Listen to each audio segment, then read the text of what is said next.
Hey everybody, it's Grant, and today we are at our Enterprise Boulevard property where we have been blazing through this project and crushing timelines time and time again. In today's video, we are going to show you the construction process that we led up to at this point, from the pad all the way to taping and floating the sheetrock. And as you can see, we just got the cabinets in. The video is jam-packed for you today, and I can't wait to share a little bit more with you.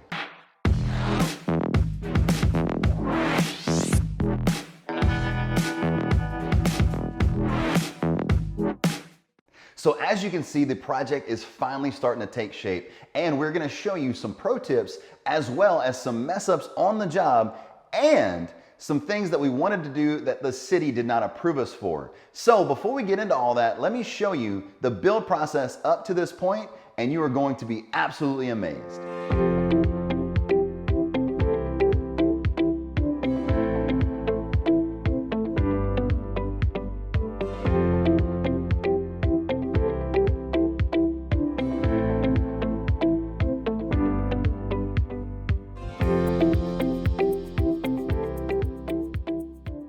So since our last video, we have insulated the walls. We went for the roll-in version versus the blow-in version for cost purposes mainly, but we also were told that it wouldn't make that much of a difference on the sound dampening in these apartments. So they would still be comfortable with this version. It would save us a lot more money. And if we would have went for the blown-in version, it would have cost us another $2,000.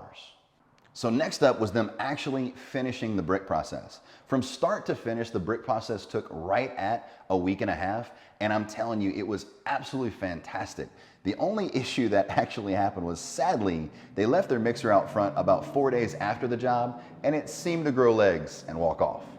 So one major mistake that was miscommunicated on my part was I didn't point out that they needed to do the brick outline for the fake dormer. So what ended up happening was they missed it, and I really think after we get the fake shutter up there, no one will notice, but it is something that we are going to work on for communication in the future. And on this side of the building, you can see where we have the space for the fake windows as well as for our sign, and I think it's really going to look amazing. The next process was the sheetrock. So this process took in total 4 days. I was very pleased with how fast and how efficient they were. However, I was a bit concerned with the outcome of the job because they look like they hammered the sheetrock a little too hard. And when this happens, you want to make sure that it's easy for your other crew to come in and tape and float it to where the walls are free of imperfections and completely flat. So that way you don't have a bunch of ripples in your sheetrock.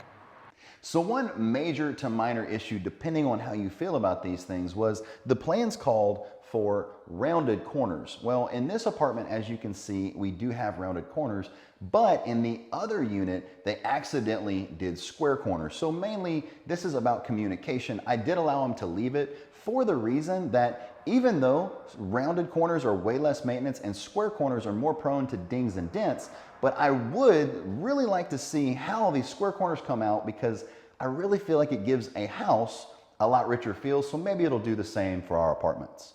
So one of the major issues in this project was actually once they put the cabinets in, the wall was a little too short. Now, this could be a major issue for most people, but you need to just keep calm and make sure that it gets handled and gets fixed right. As you can see now, with a little sheetrock and a little labor, it's already in the process of completely being like it was a thing of the past. After they do taping and floating, you'll never know it was here, and it'll be amazing once it's done. So I can tell you that in all of my apartments or any of my projects, I am a big advocate for real wood cabinets. For not a lot more labor and not a lot more cost, you can get a quality stain grade and all beautiful cabinet for about the same price as a presswood cabinet that just comes in the mail. I have presswood inside my home that I purchased, did not build, and I can't tell you how many times I've had a door come out of the hinges and it's just miserable and annoying. And this is a $600,000 house. So in my apartments, I like to think, what would my tenants enjoy that I also would enjoy? And I always make sure I put them a nice, solid hardwood cabinet to where they have no problems, less maintenance, and overall easier to maintain over time.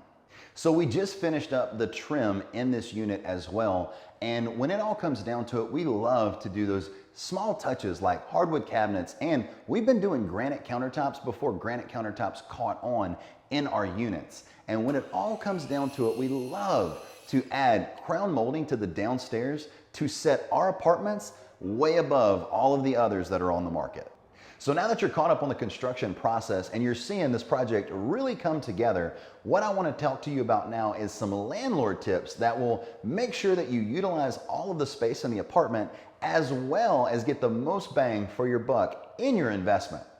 One of my biggest landlord tips, especially if you are going to be building brand new construction, is to go with a 2-bedroom, 2-bath model. This way you will be able to not be missed out on a tenant looking for a 2-bedroom, 2-bath, and for that tenant looking for a 2-bedroom, 1.5-bath, you've already got that and they will see this as a bonus. It's always a great idea to have and add as much natural light as you possibly can. It really elevates the warmth and feel of your apartments and your tenants will very much appreciate it.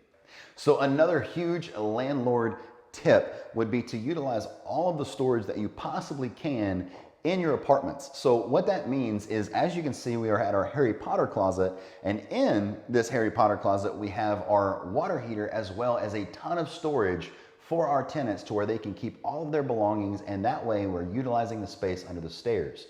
Another great reason in this closet is to have your water heater on the ground floor. One, in the event anytime there's ever a leak, it will allow you to be able to handle that water leak with ease and not a lot of damage, as well as if they need you to come in and turn up their water heater within parameters, you can always come do that without having to climb into the attic and taking care of it that way. So my biggest landlord and construction tip is to always go with the townhome style versus apartment style in your construction process. By doing this, it'll always allow you to put more units on the land that you own, as well as give you the most bang for your buck in your investment. By doing this, there is one downside. You will not be able to rent to older tenants that have a hard time going up the stairs, but just by looking at this apartment, you'll never know that it's only 36 foot by 37 feet. It's so crazy, and I still get excited that I see this every time I look at the plans. Let's go upstairs and check out the rest of the unit. We include all washer and dryers in all of these units, as well as we put the washer and dryer upstairs to make doing laundry easy and very simple for our tenants. So here we are in the guest bedroom or second bedroom of the property. It's a little smaller than the master, but still has a very good sized closet for our tenant. We also include a 2-sink system in our upstairs bath. This is in case 2 people need to get dressed at the same time. That way no one's in each other's way when they're doing something like brushing their teeth or fixing their hair. Now for the master bedroom, it's a bit bigger and it has the best view, and look, it's got a beautiful view of those other amazing apartments that we've built over time, and it also has a very large closet to make sure our tenant has plenty of space. So whether it was the trim guys or the bricklayers on the outside when they nailed the paper to the actual structure when they were laying the brick, they actually busted a water line, and we found this when we tested the water line, and it ran for about 20 minutes when we checked the entire property and found that the actual water was leaking from the bottom of this floor. So we cut this part out and then later all the way to the top. And what ended up happening was we cut out all of the insulation, let it dry, and then we repatched it. But once we actually get the taping and floating done, just like the wall where the cabinet was a little bit too large for the wall, we will never know it happened. But these are small frustrations that you have to be able to deal with in the event that you are going to build your own properties.